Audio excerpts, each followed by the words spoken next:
This is a video to show you how to add more information to your frequent asked questions page. So we're going to the frequent asked questions page, the FAQ page. And what you're going to do is you're going to click Edit with Elementor.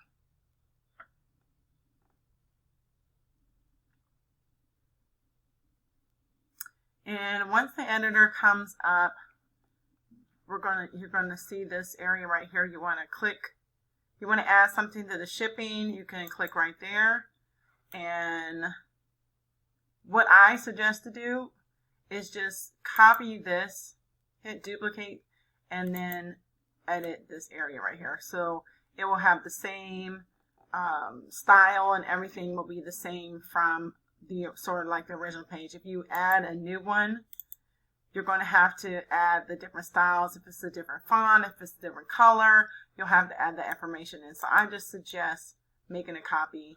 And same thing for this. You go to this and click duplicate.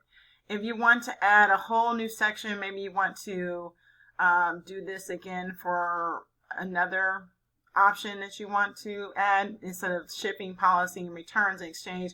Maybe you wanted to have a question about sizes or something like that. So what you want to do is you want to right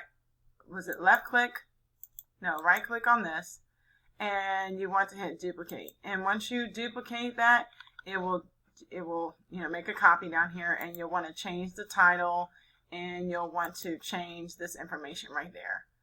Since we're not going to do that, I'm just going to exit out.